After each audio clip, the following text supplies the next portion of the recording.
안녕하십니까. 이번 시간에는 전 시간에 이어서 방사선 의약품의 생산 과정에 대해서 알아보는 시간을 갖도록 하겠습니다. 전 시간에 우리가 방사선 의약품의 기본적인 개념에 대해서 알아봤죠. 그런데 이러한 방사성 의약품은 사용하고자 하는 목적에 따라서 생산 과정도 다릅니다. 그래서 그 목적에 따른 그런 생산 과정이 어떻게 이루어지는지 그 부분에 대해서 오늘 알아보는 시간을 갖도록 하겠습니다. 자, 크게 이제 방사선 핵종을 만들어내는 원리는 크게 세 가지입니다. 원자로와 사이클로트론, 제너레이터 이 세 가지입니다. 말 그대로 원자로는 여러분들이 잘 알고 있죠. 우리가 체르노빌이라든지 아니면 후쿠시마 원전 사고가 이 원자로의 사고 때문에 발생이 된 거죠. 저 원자로는 우라늄을 분解해서 만드는 핵종을 만들어내는 곳이죠. 그래서 상당히 우리한테 이롭기도 하지만 상당히 위험한 그런 시설이기도 합니다. 그래서 없으면 안 돼요. 없으면 안 돼요. 왜냐면 우리가 방사선 핵종을 만들어내는 것 뿐만 아니라 저 원자로는 화력 발전을 이용해서 어떻게 됩니까? 많은 전기를 발생을 하게 되죠. 그래서 없어서는 안 되지만 제대로 된 관리가 상당히 중요합니다. 사이클로트론은 이제 입자를 가속하는 장치죠. 이 제너레이터라고 하는 이 발생기는 원자로로부터 추출한 몰리브덴을 갖다가 테크네슘 99M을 용출해내는 그러한 조그마한 기구입니다. 그래서 이 세 가지에 대해서 오늘 알아보는 시간을 갖도록 하겠습니다. 제일 먼저 원자로, 리액터죠. 자, 그래서 우리가 원자로는 이렇게 핵 연료봉이 있죠. 그래서 이 핵 연료봉은 우라늄 분解에 의해서 상당히 어떻게 됩니까? 가열이 되게 되고, 그래서 바닷가 근처에서 이 원자로가 있죠. 그래서 바닷물을 끌어들여서 뭡니까? 저 가열되는 핵 연료봉을 식혀주는 역할을 합니다. 근데 터빈이 제대로 작동하지 않으면 어떻게 됩니까? 계속해서 온도가 올라가게 되고 이 뭡니까? 원전이 폭발하는 폭발 사고가 일어나게 되는 것이죠. 그래서 후쿠시마 원전 때는 뭐였습니까? 쓰나미로 인해서 원전 폭발 사고가 일어났죠. 아직도 그걸 어떻게 해결할지. 그 폭발이 일어나게 되면은 너무나 많은 방사선이 방출이 되기 때문에 거기 가가지고는 사람이 갈 수가 없어요. 상당히 위험한 시설이죠. 그래서 우라늄의 분解를 이용하는 건데 중성자 포획 반응을 통해 불안정한 방사선 핵종으로 변화하여 동위 원소를 생산하는 그런 기구가 바로 원자로입니다. 자, 원자로에서 생성하는 방사선 핵종의 대표적인 게 뭐냐면 바로 요 아이오다인 131이에요.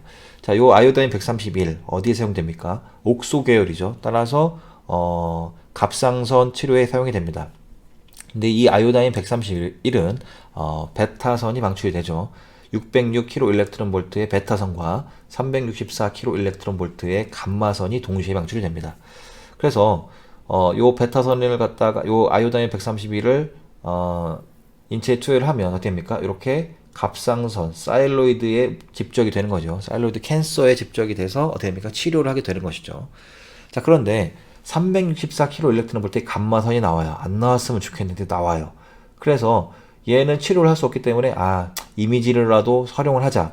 그래서 이렇게 치료 후에 그렇게 나오는 364kV 감마선을 갖다가 이렇게 치료 후의 과정을 검사를 하게 됩니다. 자, 그런데 앞서 제가 뭐라고 말씀드렸냐면 핵의학은 감마선을 디텍션을 할 수 있는 감마 카메라라고 했죠. 그 디텍션 범위가 약 50에서 300kV/V입니다. 그런데 아이오다인 131은 에너지가 감마선이 364예요. 그러면 측정하고자 하는 에너지 범위를 벗어났죠. 그렇기 때문에 측정을 할 수 있으나 이미지 퀄리티가 안 좋게 되는 겁니다. 그래서 이때 나오는 요 아이오다인 131의 감마선은 나오기 때문에 치료 후에 이미지를 얻기 위해 사용을 하긴 하지만 이미지 퀄리티는 감마 카메라의 에너지 범위를 넘어서기 때문에 이미지 퀄리티가 좋지는 않다.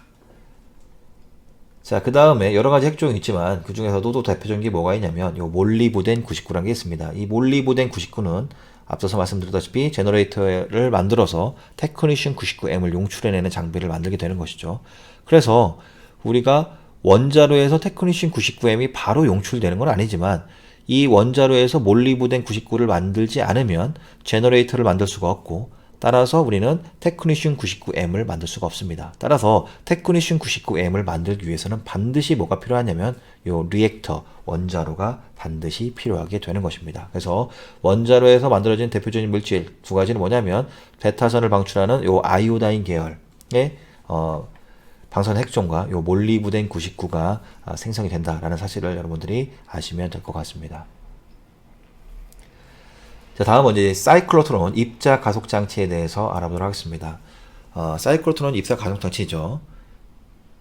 자, 그래서 여기에 소스가 있습니다. 이 소스를 갖다가 계속해서 어떻게 됩니까? 가속을 해서 빔을 쏴서 타겟에 때려서 만드는 핵종이 바로 사이클로트론 핵종인 거죠.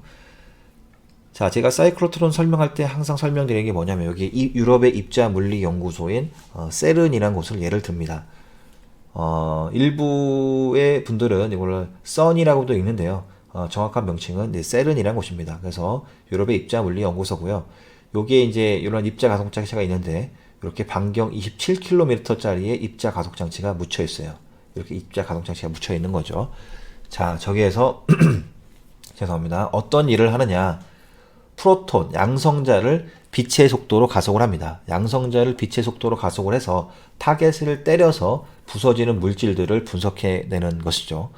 자, 해봤더니 뭐냐면 가벼운 계열의 렙톤 계열의 전자, 뮤온, 타우 또는 쿼크 계열, 업, 다운, 참, 스트레인지, 톱, 버텀, 쿼크도 6가지죠.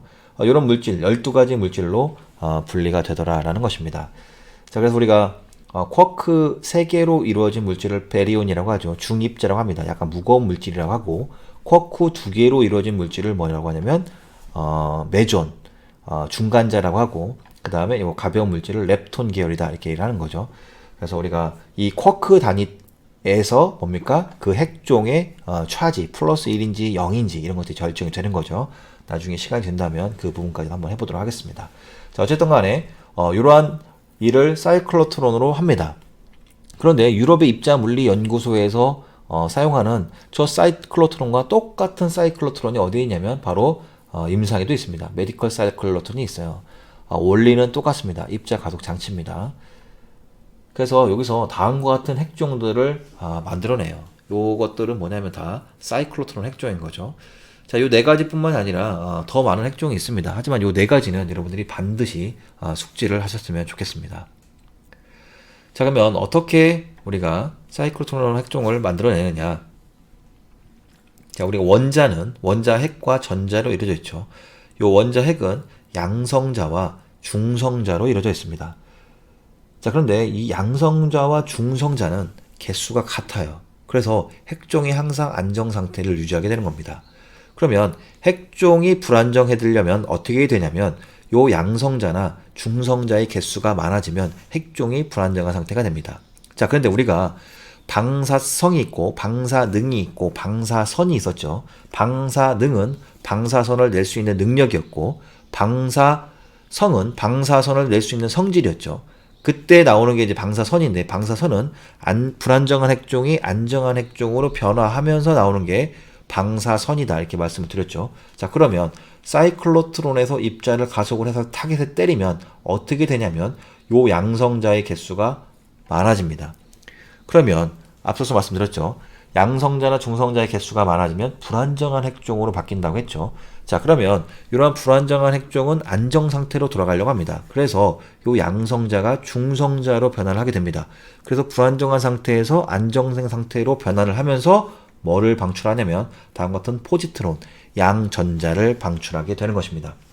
자, 그런데 우리가 보면 프로톤은 플러스 1 차지를 갖고 있고 중성자는 뭡니까? 차지가 없죠. 플러스 1에서 0으로 됐습니다. 플러스 1에서 0으로 됐어요. 자, 그러면 에너지 보존 법칙에 맞지 않죠. 그렇기 때문에 플러스 1짜리인 베타선이 오게 되는 겁니다. 베타선의 본질은 뭡니까? 전자죠. 전자인데 베타 플러스 분계했기 때문에 양전자가 방출이 되게 되는 것입니다. 자, 그래서 사이클로트론에서 가속을 하게 되면 플러스 1짜리의 양성자가 중성자로 바뀝니다. 에너지 보존 법칙에 안 맞죠? 그래서 플러스 1짜리의 양전자를 방출하게 되는 것입니다. 자, 사이클로트론에서 가속을 해서 타겟에 때리면 이렇게 양성자 과잉 핵종이 되는 반면에 한 가지 현상이 더 생깁니다. 어떤 현상이냐면 여기 있는 양성자가 바로 인접해 있는 전자를 죄송합니다. 전자를 잡아먹어요. 이렇게 잡아먹습니다. 그래서 뭡니까? 양성자가 전자를 잡아먹은 거죠. 그래서 뭘로 바뀌는 거냐면 중성자로 바뀌는 겁니다. 이걸 갖다가 우리가 뭐라고 얘기하냐면, 자, 플러스 1자리가 마이너스 1을 만났으니까 0이 됐으니까 어떻게 됩니까? 우항도 0이 되면 에너지 보존 법칙이 위배가 안 되죠.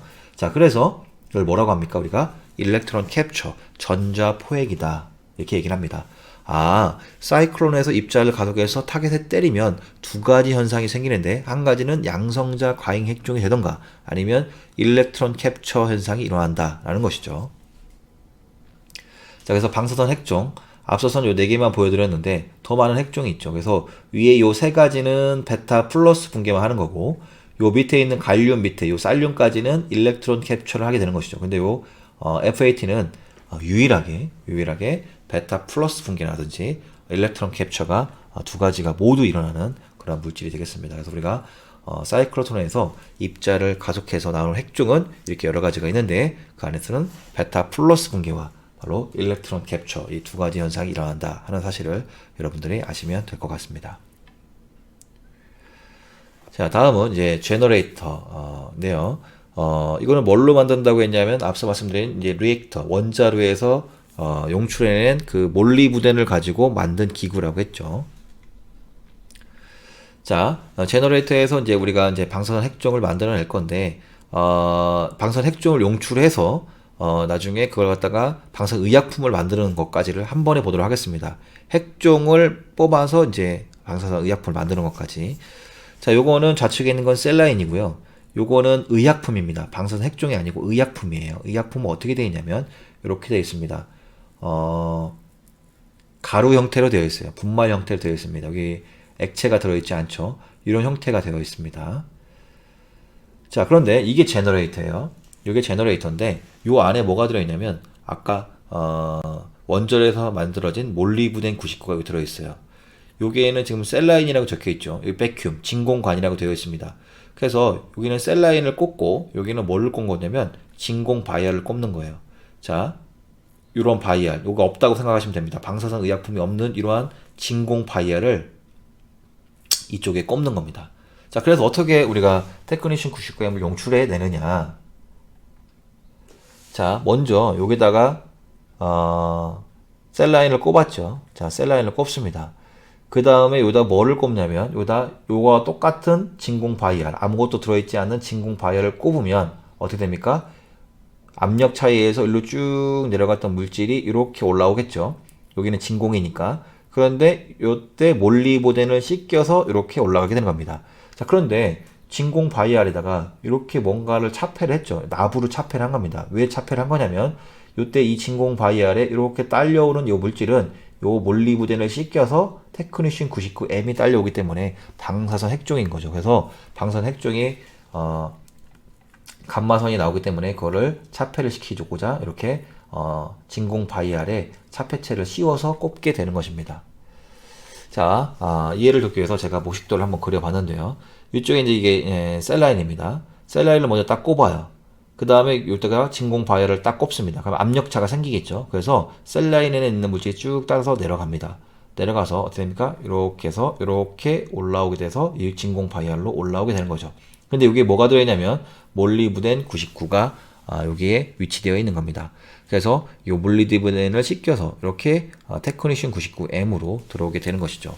자, 그런데 이때 뭐가 있냐면 여기 알루미늄 컬럼이 있어요. 이 컬럼이 있는데 이 컬럼의 역할은 뭐냐면 이 몰리브덴이 씻겨서 올 때 테크니션 99M으로 와야 되는데 방사선 핵종의 순도가 높아야 되죠. 몰리브덴이 딸려오면 안 됩니다. 이 몰리브덴이 딸려오는 것을 방지하는 것이 이 알루미늄 컬럼입니다. 즉 순도를 방사선 핵종의 순도를 높이기 위한 거죠.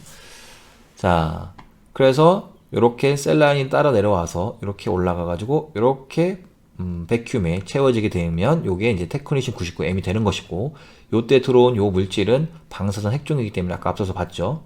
이렇게 바이알에다가 납을 씌워 놓고 꼽게 되는 것입니다. 자, 근데 여러분들이 한 가지 아시면 좋을 게 이제 우리가 이제 테크니션 99M과 테크니션 99M TC54를 구분을 안 해서 쓰죠. 혼용해서 씁니다. 근데 사실상 엄밀히 구분하면 이때 제너레이터에서 용출된 요 방사선 핵종을 테크니션 99M TC54라고 하는데 왜 그러느냐? 요때 셀라인으로 씻겨서 만들어진 핵종인 거죠. 셀라인은 물이죠. 물에는 뭐가 들어있습니까? 산소가 들어있습니다. 따라서 산소와 테크니슘이 결합했기 때문에 제너레이터에서 용출해낸 물질을 테크니슘 99M TC54라고 얘기를 하고 이걸 갖다 우리가 프리테크니슘 뭔가 뭐와 다른 것과 표시하지 않은 프리테크니슘 테크니슘 퍼큐타네이트 혹은 과산화 테크니슘 이렇게 부르게 되는 것입니다. 자, 그래서 정리를 하자면 우리가 방사의약품의 생산은 다음 같은 원자로 다음에 사이클로트론, 그 다음에 제너레이터가 생산이 된다. 원자로에서는 대표적인 게 베타선을 방출하는 아이오다인 131 갑상선 치료제죠. 치료 핵종이죠. 그 다음에 제너레이터를 만들 수 있는 몰리브덴 99를 생성하게 되고 이런 사이클로트론 핵종에는 다음과 같은 물질들이 있다. 요 네 가지는 반드시 숙지를 하시면 되겠고 요 세 가지는 베타 플러스 붕괴, 나머지는 일렉트론 캡처, 요 F18는 두 가지가 다 일어난다. 그리고 요 제너레이터에서는 테크니슘 99M을 용출하게 됩니다. 자, 방사선 병원 약사 회지에 올라온 서울대학교 의과대학 회계학교실에 있는 정재민이라는 분이 방사의약품에 대한 논문을 썼는데요. 이 논문을 보게 되면 방사의약품에 사용되는 방사선 동위 원소는 원자로 사이클로트론, 제너레이터 등을 이용한다라고 되어 있죠. 그래서 원자로에서 생성하는 방사선 의약품 동위 원소는 베타선을 방출하여 치료에 사용하는 것들이 대부분이다. 그 중에서 대표적인 것이 아까 말씀드렸죠. 베타선을 방출하는 아이오다인 131이다. 자, 그리고 사이클로트론에서 생산하는 감마선 핵종 중 현재 방사선 의약품으로 가장 중요한 것은 살륨 201이다. 이 살륨 201은 카디악 스트레스 퍼퓨전에 이용되는 물질입니다. 방사선 핵종인데요. 재분포가 일어나서 스트레스 퍼퓨전에서 한 번만 투여를 하면 되는 약품이죠. 그런데 제 개인적인 생각으로는 저거보다는 현재 CT에 사용되는 F18이 사이클로트 핵종으로 더 부각이 되지 않나 이렇게 생각이 듭니다. 그리고 제너레이터는 반감기가 긴 모핵종에서 생성되는 반감기가 짧은 다이액종으로 쉽게 분류할 수 있도록 하는 거다. 그렇죠? 방사 평형의 원리를 이용해서 몰리브덴에서 테크니슘 99M을 용출해내기 때문에 몰리브덴 99, 테크니슘 99M 제너레이터라고 부르게 됩니다. 이때 용출된 테크니슘 99M은 현재 가장 널리 사용되는 방사선 의약품으로 거의 임상에서 70~80% 사용됩니다. 이는 순수한 감마선만 방출하는 핵종이고 반감기가 6시간으로 비교적 짧아 인체 투여 시 피폭살량이 적고 또한 외부에서 검출하기 좋기 때문이기도 하지만 경제적이고 간편하게 사용할 수 있다.